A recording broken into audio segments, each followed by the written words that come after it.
This is Power Hour with Gabriella Power. Hello and welcome to Power Hour. I'm Gabriella Power. Thank you for joining us. Has the leftist media woken up? Chicago has just experienced one of its most violent weekends of the year, and even MSNBC host Joe Scarborough is now calling on Illinois Governor JB Pritzker to go to the president for help. I actually think that J.B. Pritzker should do something radical. I think he should pick up the phone, call the president, and say, you know and I know you don't have the constitutional authority to deploy the National Guard here and to police my. You can do that in D.C., you can't do that in Chicago. But let's partner up. These are the most dangerous parts of my state. We would love to figure out how to have a partnership that's constitutional, that respects the sort of balance of federalism between the federal government and the state government. And let's work together to save lives. Because right now, just hey, nothing to see here moving along. No problem here. Hey, Donald Trump, we don't need you. And, you know, the mayor talking about we're going to protect people's dignity in our city. Well, protect their lives. That's protecting their dignity. Well, JB Pritzker was asked about Chicago's out-of-control crime, particularly the horrific acts of crime that took place over the Labor Day weekend that left several people dead. And his response was to blame it on the size of the city. You're going to hear people, especially this past weekend, 54 shot, 7 dead. Yeah. They're going to say, the city's not safe. Would you ask your friends to ride the L after midnight or after, 9 o'clock at night even to come down to the city from O'Hare?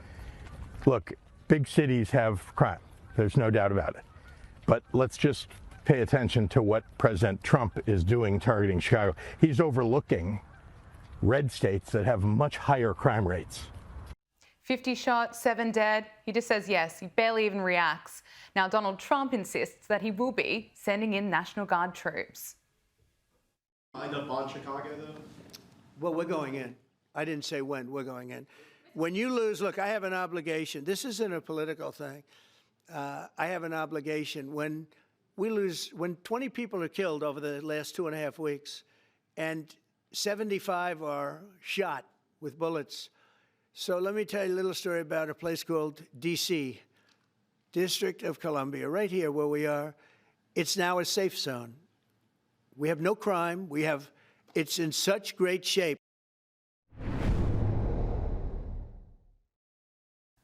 Joining us now is James Billow, newsroom editor at Unheard. James, it is great to see you again. Can you imagine all the lefty tears we're going to be getting today with the breaking news that Donald Trump is alive? Stand by for the meltdowns we are bound to see. It's just crazy that over the weekend there were plenty of stupid liberals spending their weekend posting on social media that Donald Trump was dead. And we've heard from these psychopaths before, and it should probably go without saying that it's pretty sick to wish for political leaders to be killed. But the fact that this rumour became such a huge social media trend with hundreds of thousands of posts about it is just a pretty good indication of just how insane and extreme some of these woke lefties really are. But it's not just social media trolls. We've also heard from failed vice presidential candidate Tim Walz. He seemed to be pretty excited about this left-wing rumour. You get up in the morning and you doom scroll through things, and although I will say this, the last few days you woke up thinking there might be news. Just saying. There will be news sometime, just so you know, there will be news. Yeah, he is the worst. But Donald Trump has responded to the reports today. Big viral social media trend over the weekend. How did you find out over the weekend that you were dead? You see that? No. People didn't see it for a couple days. 1.3 million user engagements as of Saturday morning about your demise. Really? I didn't see that. I have heard it's sort of crazy, but last week I did numerous news conferences, all successful. They went very well, like this is going very well. And then I didn't do any for 2 days, and they said there must be something wrong with him. Biden wouldn't do them for months. You wouldn't see him. And nobody ever said there was ever anything wrong with him, and we know he wasn't in the greatest of shape. Yeah, Donald Trump is absolutely right. But James, can I get your reaction to all of this?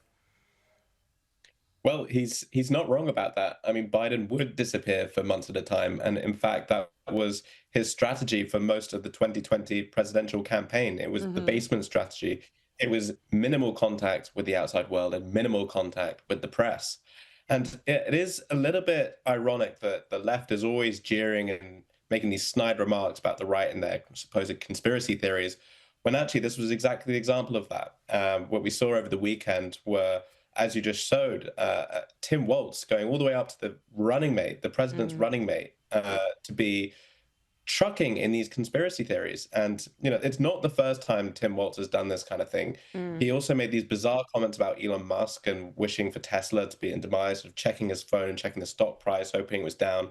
So it's just a very strange moment in American politics when this tribalism is leading to such a point where there's actually not only wishing ill, but wishing death on the rivals. And that just seems bizarre to me. Yeah, bizarre, pretty sick.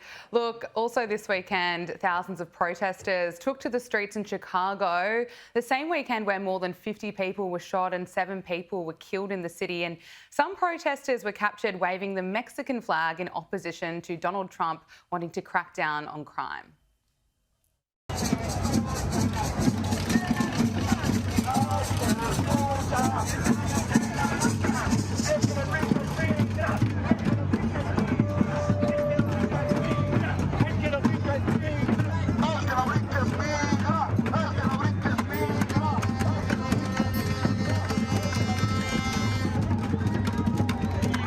James, it's not the first time that we've seen Mexican flags being flown at protests against Donald Trump. What's with that strategy? No, my colleague Sohrab Ahmari calls it the burrito intifada, and he's doing that a little bit impishly, but I think it speaks to a truth. And the sad thing is that when you have mass immigration and you bring in all these immigrants from all these different cultures and countries, and you don't have time to properly integrate them and assimilate them, this is the kind of thing you see. We saw it in France with the banlieues, especially when France play Algeria or something like that, and you see all these Algerian flags being waved.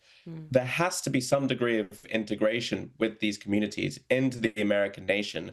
Otherwise, what are they even standing for? It's a strange and jarring sight when you see protesters in America waving another country's flag, and it just begs the obvious point: well, why not go back to that country then? And I'm sure a lot of these immigrants don't want to do that, but it's a really sad indictment on the state of America's immigration, particularly over the last 4 years, that this kind of thing has been allowed to happen, and it's actually been normalized now. And so, we used to have a situation where left and right would be waving the American flag. You don't tend to see that so much on the left now. There's a lot more shame attached to the flag, and I think it's a really sad sight to see. Yeah, it's the same situation here in Australia.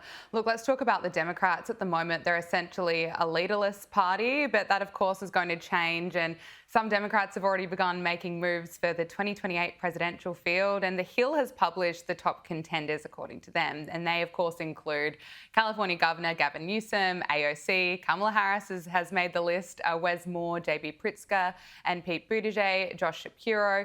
The list did not include Jasmine Crockett, which is a shame because she's brought out a new accent. Let's take a look at this. Maybe because these people, they are crazy because they always talk about how Christian they is. Yeah, I don't know how many of them on that side are getting divorced because they getting caught up sleeping with their co-workers, staffers, interns, all the things. Yeah, you ain't got to believe me. Just go Google. You'll find some of it. I'm telling you, and the wives is being messy and petty. They putting it in the divorce. I'm like, ooh, that's got to be true because your lawyer would know that they going to lose it. It's quite the accent.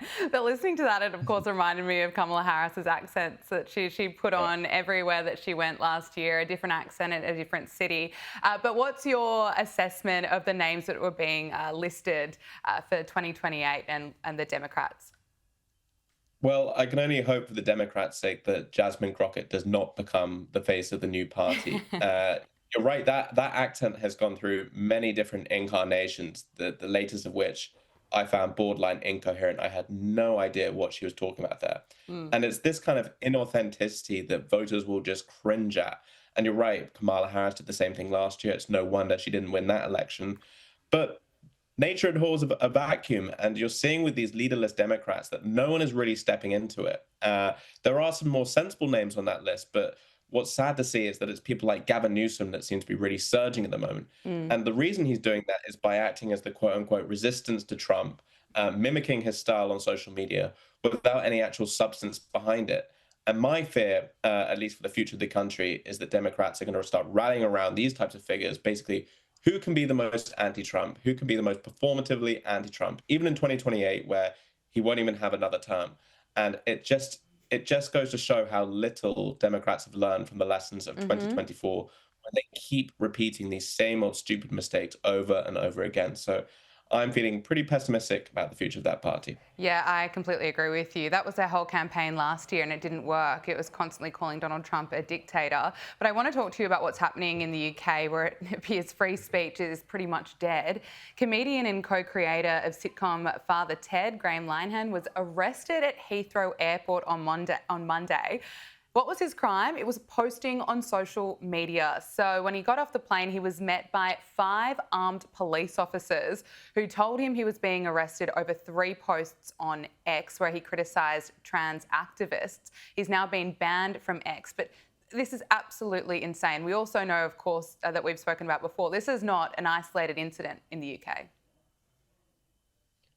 No, absolutely not. In fact, it's the first of many, the last of many. We've had incidents where people have gone to jail over memes being shared on a private WhatsApp group. We've had police investigations into the same subject.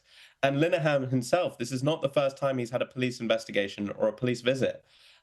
This is a man who has lost his livelihood, his wife, and a lot of his friends from standing up for this cause. And it's just a horrible, horrible state of affairs in Britain at the moment where you're right, free speech, even if it's not dead, it's very much on life support. When the fact you need 5 armed police officers to meet a comedic writer for a few offensive tweets just goes to show exactly where this country is heading. And we're now in a place where we do have a real problem with asylum seekers and overflow of illegal immigrants. Why are the resources not being directed in that direction rather than going towards a few mean tweets? It beggars belief. Well, the Greens Party in the UK are celebrating their new leader, Zach Polansky. And who exactly is he? He's a former actor and a hypnotist who has claimed that women could increase their breast sizes with their minds. He's a former Extinction Rebellion activist. He's been arrested at a demonstration in 2019. He's anti-Israel. He said that the whole frame of the migration crisis is, of course, racist and a fascist frame. And of course, as you mentioned, this is while the UK faces a massive migration crisis. Here he is making it completely clear that biological men should have the right to enter a woman's refuge. Take a listen. Does someone with a penis have a right of entry to a woman's refuge? Does someone with a penis have a right to entry to a woman's refuge? However they identify.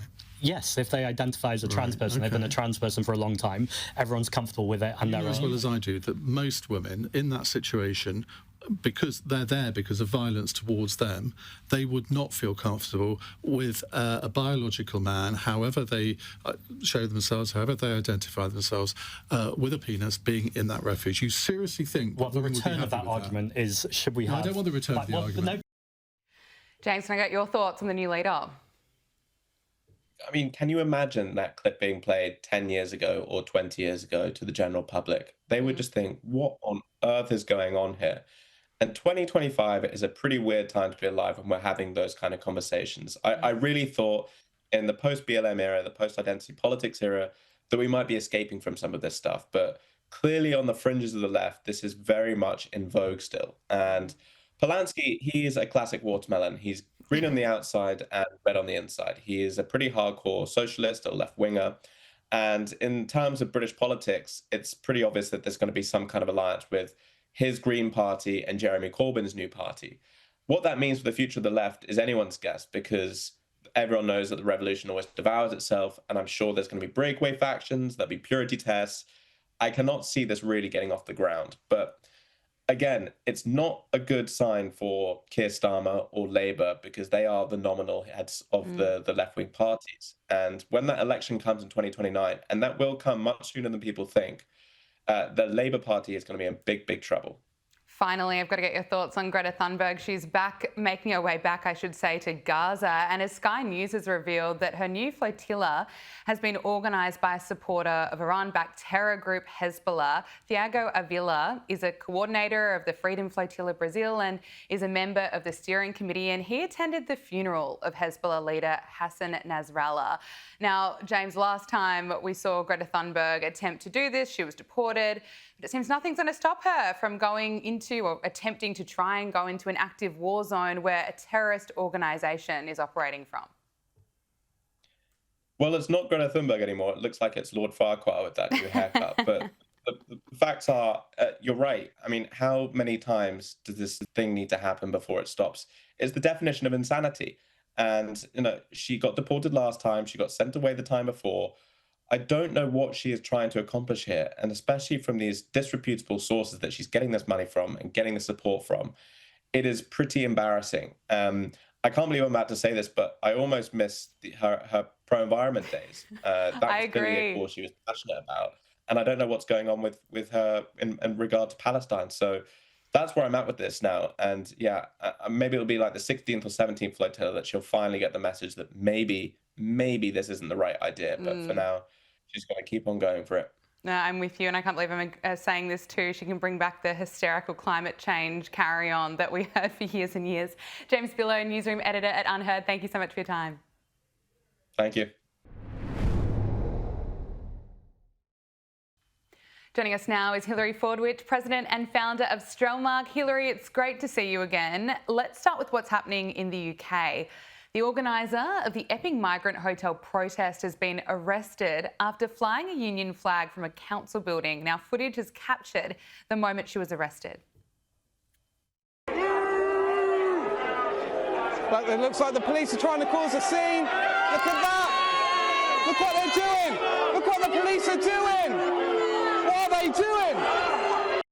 Now, Essex police have shut down suggestions that she was arrested because she was flying the flag, but insists that she was arrested on suspicion of breaching a Section 14 order referring to this legislation that police can use to impose restrictions on protests that they believe could result in serious public disorder. But it certainly sparked some outrage.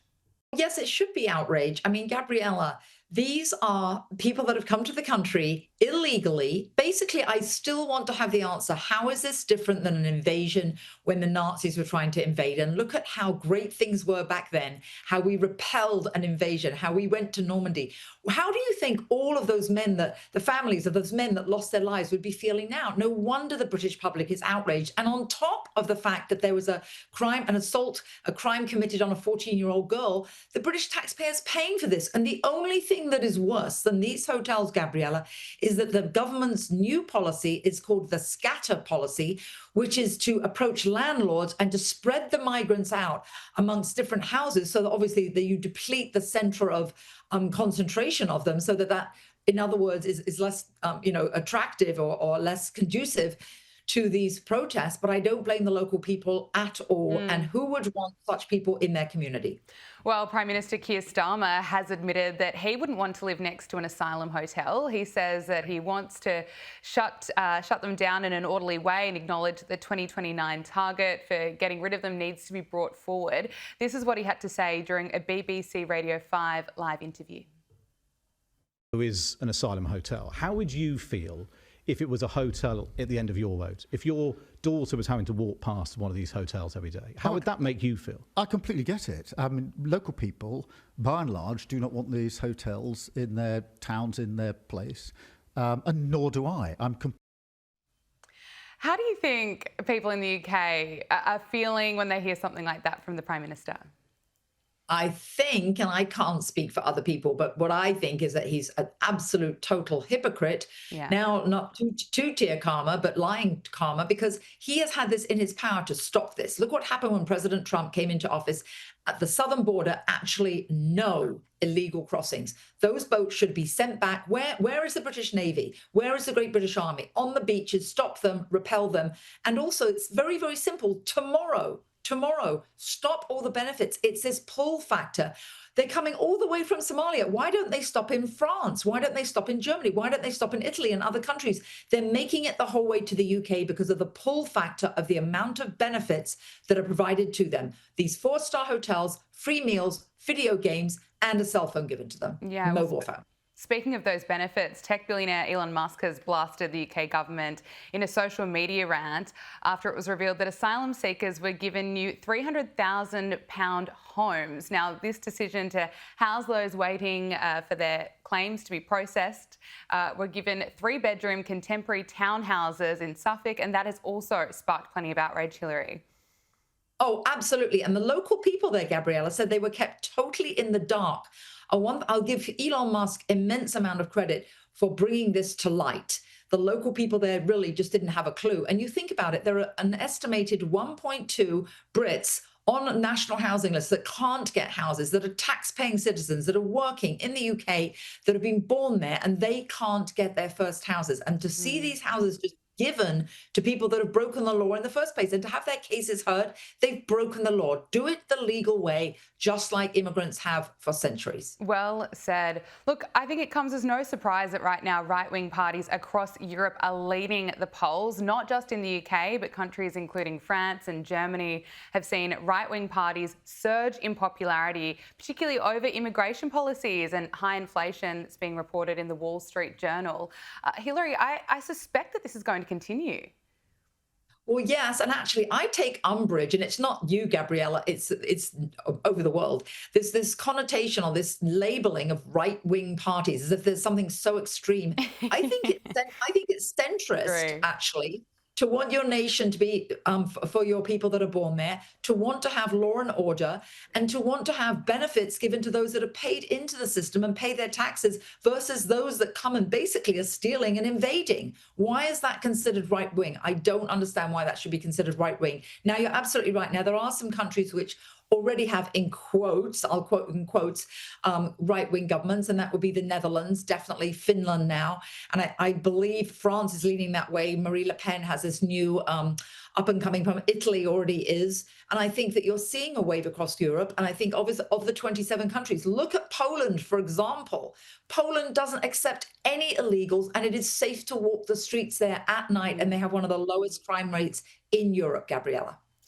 Look, Hillary, the director of Harry Potter 1 and 2, Chris Columbus, has cast doubt over a cast reunion, suggesting that it's because he doesn't agree with J.K. Rowling's position on trans issues. He's labelled her views around gender unfortunate, and that he suggested he just doesn't agree with them. J.K. Rowling has responded to this in a post saying, "As another man who once worked with me declares himself saddened by my beliefs on gender and sex, I thought it might be useful to compile a list of handy references. Which of the following do you imagine makes actors and directors who aren't involved with the HBO reboot of Harry Potter so miserable? Is it my belief that women and girls should have their own public changing rooms and bathrooms, that women should retain female-only rape crisis centres, that men don't belong in women's sports, that female prisoners shouldn't be incarcerated with violent men and male sex offenders, that women should remain in a protected class in law because they have sex-specific needs and issues, that language should reflect reality rather than ideological jargon, especially in a medical context." And it goes on, and she also references that the freedom of speech and the belief and, the freedom of speech and belief are essential to a pluralistic democratic society. It goes on, but she makes an excellent point, just calling out how outrageous this is from Chris Columbus. Oh, yeah, it is. And I think also, don't forget, how did he make his money? How did the entire cast, and by the way, many members of the cast have actually sided with her previously and have made that public. But how on earth, Gabriella, do they make their money? If it wasn't for J.K. Rowling and the Harry Potter movies, they wouldn't have made all that money. So I think that that's actually extremely sad. And again, yet again, people should be able to do whatever they want in their bedrooms. And if people have, a condition where they think they're a different gender, and if they keep it very private, and they want to, I just think what people want to do privately, but then to impose it on other people. And like you said, quoted her there, to impose different genders being in different bathrooms, making people uncomfortable, and particularly take umbrage to sports like in the Olympics when that young Italian girl had her nose knocked out of joint. I think it's very wrong. And I actually admire J.K. Rowling for standing up up for what she believes in. Me too. Hilary Fordwich, thank you so much for your time. It was great to speak to you again. Pleasure. It's time for Media Meltdowns, and we're in for an extravaganza of the most insane CNN coverage. Starting with the leftist network's coverage of accused murderer Luigi Mangione. CNN decided to feature woke journalist Taylor Lorenz, and she had this to say about the accused killer. You're going to see women especially that feel like, oh my God, right? Like, here's this man who's revolutionary, who's famous, who's handsome, who's young, who's smart. He's a person that seems this morally good man, which is hard to find. They're laughing as she calls him smart. It's pretty sick. She's talking about an accused killer who shot father of two, Brian Thompson, in the head. How people take this network seriously is beyond me. But here is CNN's Erin Burnett, rushing to suggest during a live broadcast that a shooter in Manhattan who killed 4 people, including a police officer, was possibly white. Showing you here, John's reporting that they do know what he looks like. Male, possibly white, mustache, sunglasses, in that building, isolated to, they believe, to various locations, including upper floors, is where they're focused. What are you learning? Yeah, he was not. And here is CNN's coverage of the anti-ICE riots in LA back in June. And just notice how they deliberately cut away from images of a car on fire so they can focus on this Democrat insisting that the protests were peaceful. We are having an administration that's targeting peaceful protests, people that are there to protest. The president is sending the National Guard because he doesn't like the scenes. He doesn't like the scenes of people peacefully protesting.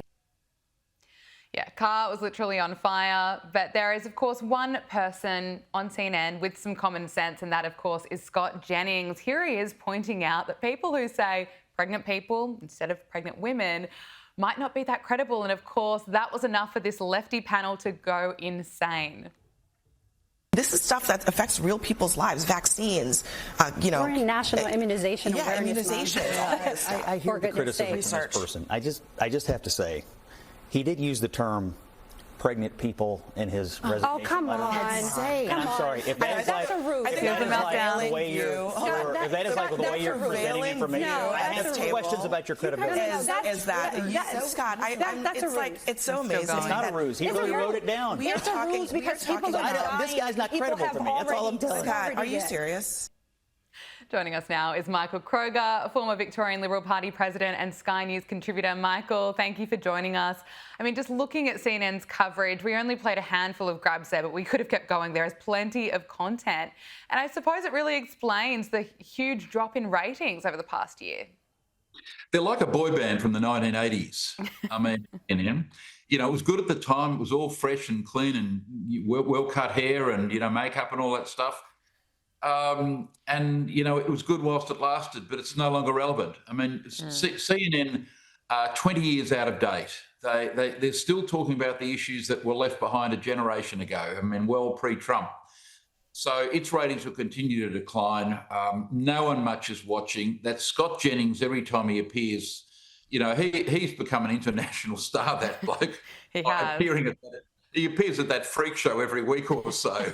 And he looks normal, and then you've got these rabid, leftists who really just make fools of themselves. So, no, well done to him. Taylor Lorenz, for goodness sake, a young, woke, female left-wing activist praising this guy charged with murder. I mean, seriously, some of these people have become just freak shows of the left, and they're doing their long-term career untold damage because whilst they might be, funny or different for a short time, as time goes on, people think we can't have these extremists on our show. So she'll disappear from the global media in due course because these views are the views of nutters. Yeah. Look, I want to talk to you about Daniel Andrews. Of course, former Labor premiers Daniel Andrews and Bob Carr have attended Beijing's Victory Day military parade. President Xi Jinping delivered a speech and was joined by North Korean dictator Kim Jong-un and Russian President Vladimir Putin. I mean, Michael, I have to get your thoughts on this. We've heard from other Labor figures like former Queensland Premier Anastasia Palaszczuk. She's slamming this. Can I get your reaction?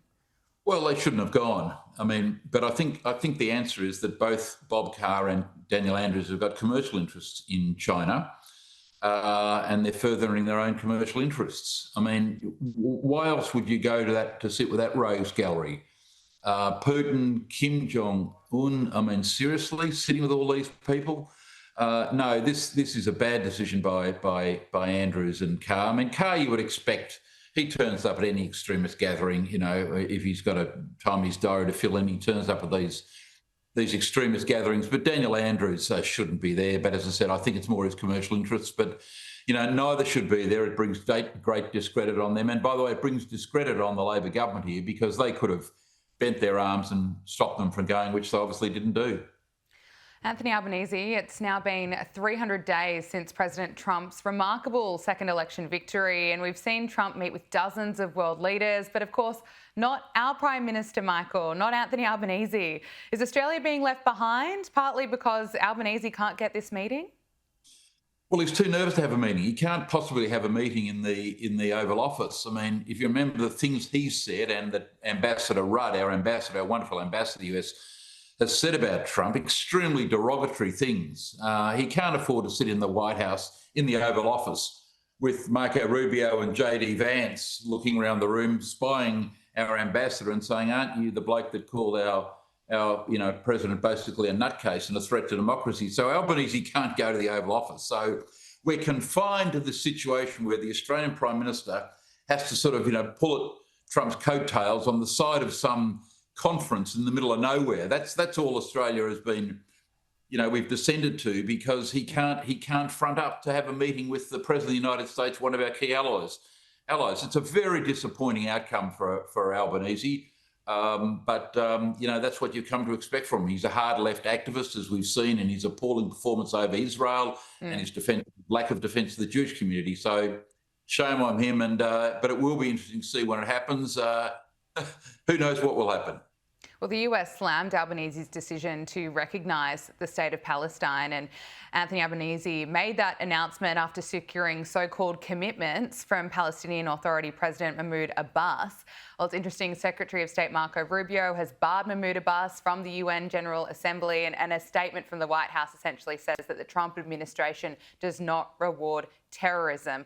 Can I get your assessment of that decision? I suppose it was going to be expected, and of course the contrast we're seeing between the US's position here and Australia's. Well, you can see the American administration's point, can't you? Abbas has a long and shameful record of Jewish hatred. He made comments praising Hitler. He's paid the families of terrorists who've killed Jews over the years, etc., etc., etc. He's called for Israel's destruction over the decades. Now, apparently, he's taking the road to Damascus. He's changing the policies he's had for a lifetime. He now thinks there should be elections. He now recognises Israel's right to exist. All of the things this guy's opposed for years, he's now saying he supports in a limp conversation with our Prime Minister here. The two things that weren't mentioned, most importantly, the right to return. Has Abbas given away the Palestinians' demand that they can go back and live in Israel, from which they left or expelled or escaped in 1948 and beyond? And secondly, at a far more minor level, did Albanese receive from Mahmoud Abbas any commitments about the rights of minorities, gay rights, etc.? I mean, this is a big issue in Australia. It's a big issue in the Western world. Did he ask Abbas that in a Palestinian state there would be the rights protected for minorities and that they won't be thrown off roofs? He didn't mention that. And that's one of the reasons why this Palestinian state is a road to nowhere until all of these issues are resolved, and none of them have been. Finally, Michael, over the weekend we saw tens of thousands of people taking to the streets, taking part in this March for Australia protest. Of course, we saw extremists there. However, there were plenty of genuine Australians, making their voices heard, I suppose, really sending a message over mass migration. Can I get your thoughts? Well, it looked to me like 95% of the people attending those rallies were good, decent, middle-class Australians worried about too much immigration, as they are in pretty well every Western country in the world. We had a small group of neo-Nazis attend. I don't know why these neo-Nazis don't attend the Palestinian demonstrations, because the main thing that defines neo-Nazis is their hatred of Jews. And if there's any display of Jewish hatred in Australia today, it's in rogue elements of these Palestinian demonstrations where they're calling for the death to the IDF, the death to Netanyahu, pro-Hamas slogans, photographs of Ayatollah Khomeini, the triangles of Hamas, etc., Islamic State flags, Hamas flags, Hezbollah flags. If there's any Jewish hatred, it's on exhibition at these Palestinian demonstrations, and that's where the neo-Nazis should be going, not to demonstrations which had nothing to do with the Middle East or the Jewish community, but everything about the 95% love of this country. Michael Kroger, thank you so much for your time. Really appreciate it. Pleasure, Gab. Joining us now for all the royal news is Andrew Eborn, UK barrister and broadcaster, and of course president of Octopus TV. Andrew, it is wonderful to see you again. Let's start with our favourite. It's always a delight to see you, Gabriella. Let's start with Meghan Markle, everyone's favourite, of course. But it's interesting, less than 6 months after the world was finally given the chance to splash out on the perfect outfit, the Duchess of Sussex appears to have quietly closed her online-style storefront. So it was only in March that she launched her Shop My profile, and today the page is now blank. What's happened here? Which is extraordinary, isn't it? Meghan Markle's Marketplace Mystery. That's a new Netflix series. It's basically her My Shop front has disappeared. It used to have lots and lots of items. There they are listed. You can see all those glorious things. I'm sure you've got most of those in your wardrobe, Gabriella. But now the Shop My profile, what they call themselves, the world's leading content creators, according to their spiel, earn affiliate revenue from their shopping recommendations. And it is now blank. It says there's no collections found. Now, I think, I've got a little theory here. I reckon she's going to be launching her own, rather than having affiliates, she's going to turn around and have her own range of clothing. Because if you look at some of the items on there, there was a 1,450 Eula Johnson dress, which she wore for the show promo image, and that had a 1,000 person plus waiting list. So lots of people are going to buy that. She also had her La Lingla jeans. The New York label sold more than 500 pairs. So I reckon she did very, very well with this, but I think she's a crafty move. So you heard it here first. I reckon she's launching her own site. All right, well, we'll watch this space. It's interesting. She's been, of course, promoting her new season of With Love, Meghan, and she shared some behind-the-scenes photos from filming of the second season, and she also uploaded photos of her children watching the show. Andrew, do we think the children really liked it? You know, no one else seemed to like this season. What do you think their thoughts were? Yes, those are the two viewers, aren't they? Archie 6 and Lilibet 4. I love it. There they are. You've seen the whole audience in one. I love it. It's going to be good. What it is, we always love the behind the scenes stuff. That's the really good thing. You don't really see the children's faces, but you see this shock of red hair just to prove it. They are Harry's, and that's his little remnants of him. But there's been scathing reviews. We talked about this last time I joined your wonderful program. Scathing reviews of this series. People have called it intolerable and boring. So what she's trying to do now is obviously get the children involved, get that sympathy vote, and people love seeing pictures of the children. And I think that's from that sort of point of view, from Instagram, the audience will lap it up. But that is the audience of two. That's absolutely correct. Look, let's talk about this story. I find this one fascinating, that a time capsule sealed by Princess Diana at Great Ormond Street Hospital in 1991 has been opened. Now, Andrew, what can you tell us? What did it reveal? Well, I can tell you what it reveals, and it's glorious. It's Australia should be celebrating because Australia's queen, Kylie Minogue, was featured prominently. And they had, I know, we love it, don't we? And there's other 90s relics. And what it was, Princess Diana, she was very, very connected. She was president of Great Ormond Street Hospital. And in 1991, basically, she put this time capsule in there. It was supposed to be kept for, I guess, 100 years, but they decided to open it now because obviously they're doing redevelopment there. Inside that capsule, they had obviously the Kylie Minogue CD, which I know is in your music collection. Of course. But they also had you've got to play it every day. I love it. They also had a pocket TV. And when you look at it, you think, oh, how revolutionary it was at the stage. But obviously, it looks a bit old now. There was also other snapshots of 1990s life. They basically had all sorts of things. They had newspapers from that sort of side. They had a hologram of a snowflake, which at that stage was interesting. Now, we have a program over here called Blue Peter. And what happened in 1989, they had 2 children who won a competition. Yeah! And they basically could suggest the items to go into the time capsule. And Sylvia Fultz, I think that was, she was 9 at the time, from Norwich. She chose this hologram of the snowflake. There was a solar-powered calculator, a British coins, and 5 tree seeds from Kew Gardens. And a chap called David Watson, 11 at the stage, he chose the wonderful Kylie Minogue CD, shows his immense taste in music. He also chose a sheet of recycled paper, a European passport, and that pocket television I mentioned. Okay, yes, well, that Kylie Minogue CD, that is a great choice. Let's talk about Prince Harry, because there are conflicting reports that he may not be reuniting with his father, King Charles.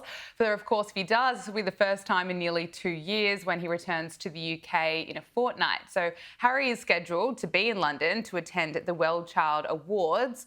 And of course, this will be his first visit to the UK since losing his legal battle to have taxpayer-funded police protection reinstated. So, Andrew, what are your thoughts? What are you hearing? Do you expect at this meeting between Prince Harry and his father, will it take place? Well, I sincerely hope so. I've always said it'd be the wonderful reunion. I mentioned last time about Princess Diana. It's obviously the anniversary of her death on the 31st of August. And she would be devastated, firstly, to think that her children haven't got together, but also to think they're not really speaking to their father. And so Prince Harry, basically, he's coming here on September the 8th, a couple of days' time, for, as you say, the Well Child Awards. He's supported this charity for a long time. And people have suggested, although I haven't seen any official confirmation yet, that the prodigal prince will be back for the royal reckoning with King Charles. And this will be the first time, really, that they've got together properly for about 20 months. I think it was February last year that they got together. Obviously, since then, we've talked about King Charles's cancer diagnosis. We've also had that legal decision regarding Prince Harry's security. And what's going to happen, it's not automatic, because obviously he's not a working royal anymore, so it's not automatic. But if he gives notice and enough sort of time, then there will be appropriate protection there. And I'm sure that that has happened this time. Okay. Now, a new book has revealed a blunt request made by the late Queen Elizabeth to former US President Barack Obama made at a state dinner. So author Valentine Lowe revealed in the book Power and the Palace that during a state dinner in 2011, Queen Elizabeth decided that the Buckingham Palace banquet had gone on long enough.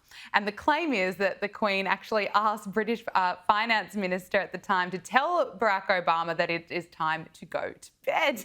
Look, is this true? What do you make of this? Oh, it's glorious. This is Her Majesty all over. And what a wonderful lady she was. We've all been at those dinner parties where the guests just refuse to leave. And it was past midnight. This particular story, Valentine Lowe's brilliant Power in the Palace, all sorts of revelations, but some of which I've heard before. But basically, it was a state dinner in 2011, and Her Majesty was brilliant at having these state dinners, but they can drag on. And apparently, it was after midnight, and she turned to George Osborne, who was the Chancellor of the Exchequer at that stage, and said, "Will you tell President Obama it's time to go to bed?" And so they worked on that sort of basis, and I'm sure that was true, and they worked on that sort of things. But George Osborne, he recalls that actually he didn't want to go over to President Obama, but what happened, he had a particular aide, the Queen's private secretary, said, "Don't worry, we're handling the situation." So an interesting revelation. It won't be the first time that's happened, and I had the joy of meeting Her Majesty on a few occasions, and also Prince Philip, they were the brilliant double act. And I was introduced to Her Majesty and said, "This is Andrew Eborn. He's a barrister and also a magician," because I perform as well on that sort of basis. And Her Majesty said, "Oh, how nice." And Prince Philip came up to me, same introduction, but he sort of looked at me and said, "Well, I bet that's good for pulling the birds," is what he said. He was notoriously good for those little quips, and they were also the perfect double act. But Her Majesty, she wouldn't like the fact that people spoke about her private discussions. She always wanted to keep that secret, in the same way she sort of kept her private discussions about politics. She had lots of very strong views, but the idea was that the monarch's always above politics, so shouldn't be quoting things publicly. Well, it's interesting because also in this Valentine Lowe book, it uncovers a secret relationship between the monarchy and the government. So, and also reveals what the Queen Elizabeth thought around Brexit. What can you tell us? Well, she basically didn't want to. She said that she thought that we shouldn't be leaving the EU. She thought it's better the devil you know. She's had those conversations with a number of ministers. Again, as I say, the Queen was above politics and wouldn't want those views publicly known. The vote went against her wishes, and we voted here in the UK for Brexit. And it's very interesting because in the Queen's speech, when they have basically at the opening of every parliament, they turn around and the Queen reads out, this is what my parliament's going to do. And obviously they had the relevant law to do with leaving the EU. What I loved about it, the wonderful optics, if you look back at the picture, during that particular speech, she wore a glorious floral blue hat with little yellow petals in it as well, which so resembled the EU flag that you could basically see these were her real views. And I think that wonderful sense of humour was coming through there. But she was definitely not for leaving the EU. That seems to be confirming the reports. Even though she didn't say it publicly, a lot of people turned around and reported that those were her views. Finally, before I let you go, Prince William and Princess Catherine's first official outing since their appearance at Wimbledon back in July has been confirmed. They're set to visit the Natural History Museum, of which the Princess is a patron. What's going to happen here? Well, what's going to happen? September the 4th, so tomorrow over here in the UK, it's going to be, as you say, their first official outing since Wimbledon. Wimbledon's a few months ago, 7 months ago, on that sort of basis. Sorry, 7 weeks ago, not 7 months, 7 weeks ago. And what's going to happen? She's going to go to the Natural History Museum. It is their first official outing.